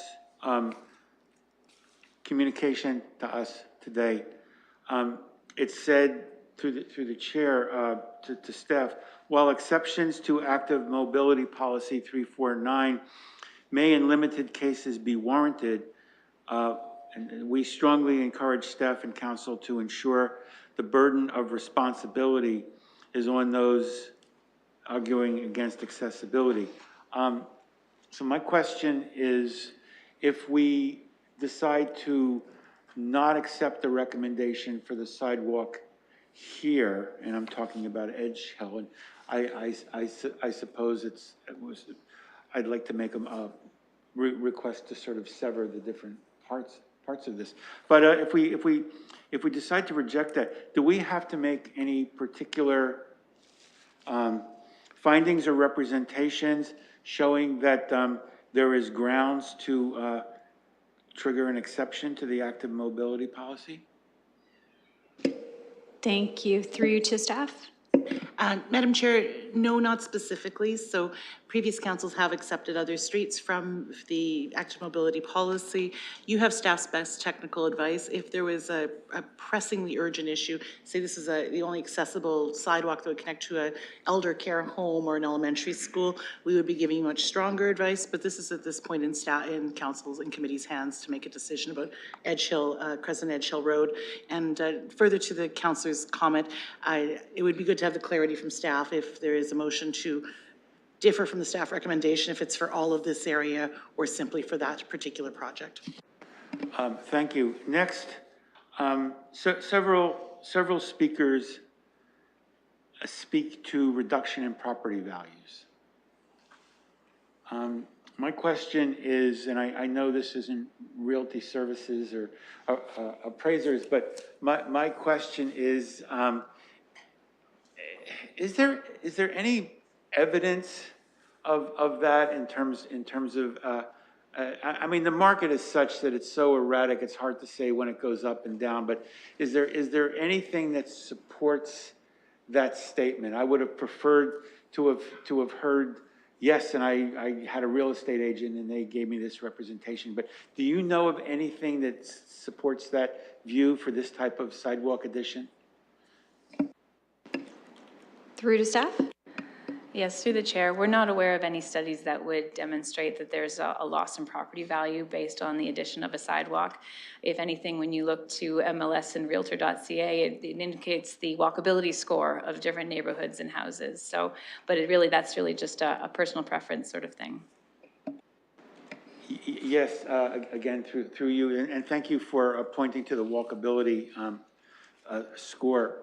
But I'm torn here, because I've only heard 3 people at this presentation today, yet I'm hearing from staff that there were many, many more. And I'm sure that the ward councillor would be able to add that there were many, many more. So I'm hoping that either the staff or the ward councillor, if she wishes to do so, could elaborate. Without putting anybody on the spot. Thank you. I'd be happy to do that, but I'll return the chair to Councillor McAllister to do so. Recognize I have the chair. Go ahead, Councillor Roman. Thank you, and through you, Chair. As I mentioned, I've been out on Edge Hill Crescent and Edge Hill Road about 3 or 4 times in the last few months, having this discussion at different times, and most recently just in the past week or so. I've heard overwhelmingly from the community on this issue, and many of the concerns are not because the neighborhood doesn't want the connectivity. It's really about the the loss of the trees in the neighborhood and the fact that, as Mr. Abel stated, that the community is very used to the fact that they walk on the road. And so because of that, and users are frequently using the roadways to be able to move around the street. I've observed actually in the summer how many people would be on the area walking their dogs and walking on kind of the side of their lawns on Edge Hill Crescent, which the entirety of the crescent, as I mentioned, is not part of this plan. It's just the small portion of the crescent that connects in, is opposite to the trail entrance. So I think it would be a different conversation again if there weren't, these really big, beautiful, mature trees in the area, and the neighbors hadn't overwhelmingly shared that they feel that this isn't right for their neighborhood. And again, because there's connectivity to that trail system up on Black Acres, and accessible access through that entrance as well, which is just one street over. So that's what I heard from the community, and just sharing that in response. Thank you, Councillor. Any further comments, or you're all good? I will acknowledge that you've returned the chair to me, and I'll acknowledge Councillor Trosso. Go ahead. Okay, yeah, the chair is back to you. And yes, go ahead. Can you add anything about the trees to the chair? Thank you, and to staff. Are you speaking to like a count on approximate impacted, or just in general how we approach the trees? Use your microphone, please, Councillor Trosso. I understand how you generally approach it. I'm actually right now just talking about Edge. Thank you to staff. And the actual effect on the trees. Through the chair, Edge Hill, as it's planned for construction this year, is in the design stages. Based on a review of the site, I actually went to the site with our construction administration team, and just based on visual inspection, we're thinking that along Edge Hill Road, there would be approximately 7 to 8 trees that could be impacted. Those are trees that look like they're closer to the curb line and would likely be impacted, if not by the sidewalk, then at least the root systems. And likewise, on Edge Hill Crescent for the short stretch, it looks like approximately 3 to 4 trees would be impacted by that. Are these, I'm not familiar with the trees there, are these mature trees? Through to staff. They appeared mature trees when I visited the site, though I'm not an arborist and I don't know the species or the age of the trees, but we could get that information for you. We do have a tree inventory that can pull that specific info. Well, thank you. I'm being asked to vote on this. I believe I'm being asked to vote on this right now, right? Soon, yeah, we won't have them. We don't have a motion yet on the floor, but yeah. Yes. Yeah.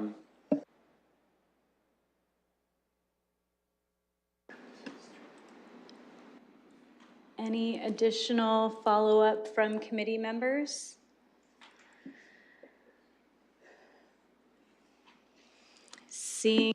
Seeing none, I'll turn the chair back over to Councillor McAllister. Recognizing I have the chair, go ahead, Councillor Rahman. Thank you, and through you, I'd like to propose a motion, an amendment to the motion. I'll just propose it as a motion instead of an amendment, sorry. Okay, that the White Hills Neighborhood Connectivity Plan as appended to the staff report dated January 31st, 2023, be approved to inform the annual renewal London construction program with the exception of the proposed Edge Hill Road and Edge Hill Crescent sidewalks. Chair, I'll second that motion. Okay, the motion has been moved. Yeah. It's on the floor. Move that to a vote. If I may speak to it? Oh, sorry, go ahead. Thank you, and through you. Sidewalk connectivity is absolutely an important priority for the community. And it's why I wanted to separate the White Hills Connectivity Plan. In portions of this plan, and I'm grateful for staff for the work that has been done on this plan. In portions of this plan, we see connectivity that makes a lot of sense. We see the connectivity with Scotch Pine Way. We see the connectivity in other parts of the plan with looking at crosswalks as well. And we were able to have good dialogue with the community throughout this process and identify other points within the community that needed to be looked at from a connectivity perspective. As was mentioned earlier, it's difficult to put sidewalks into existing neighborhoods sometimes when it comes to the build out of that neighborhood. And having observed on Edge Hill Crescent, in that small portion, and Edge Hill Road, where those sidewalks are being proposed, it didn't feel to me that the connectivity to that trail was the impetus for such a dramatic change to this neighborhood and this street. Specifically, I remain concerned about the impact to the trees, as I've heard repeatedly from neighbors about that. And I do appreciate that staff looked at all options when they were looking at this. I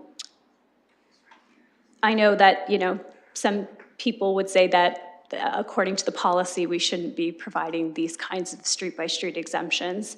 And I understand and really struggled with that myself. And from an accessibility perspective, I do hear and from members of Accessibility Community Advisory Committee as well, and understand why we need to do more to prioritize accessibility.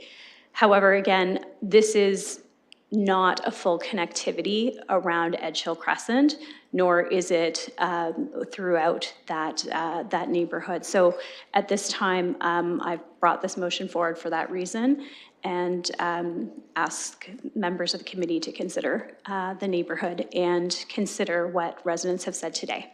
Thank you. Are there any other speakers to the motion? Looking at committee Chair, members. may I speak? Chair, may I speak to it as well because I was the seconder? Yes, go ahead, Councillor Caddy.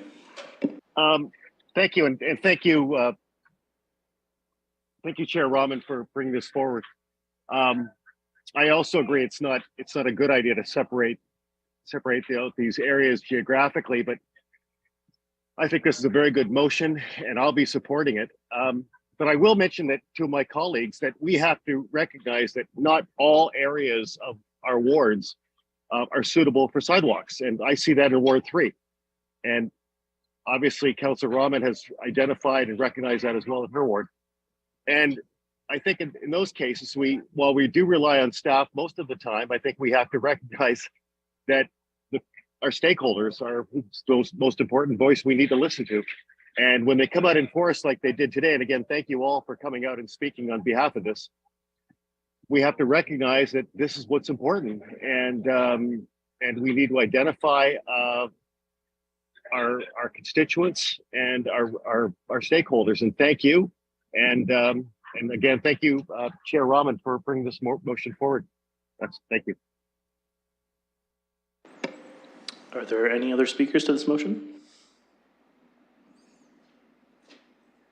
Seeing none, pass the chair back to Councillor Rahman, or do I keep it until the vote goes? And I recognize that you've turned the chair back over to me. Thank you. And I'll look to committee to vote. Thank you.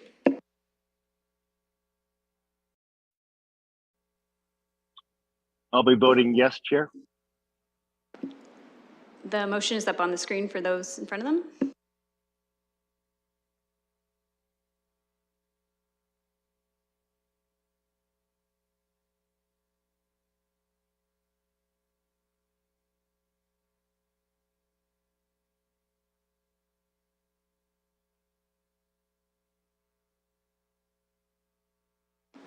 Councillor Tressa, would you like to vote by microphone?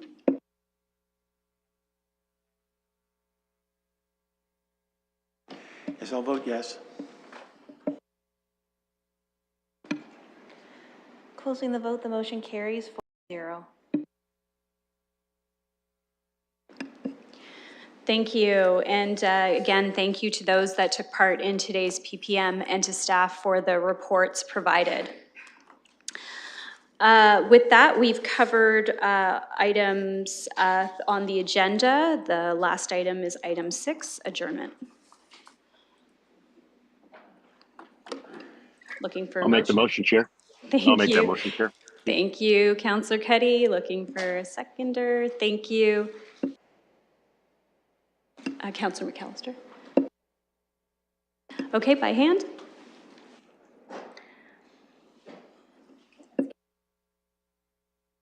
Thank you, and that's carried. Thanks, everyone. Have a great rest of your day.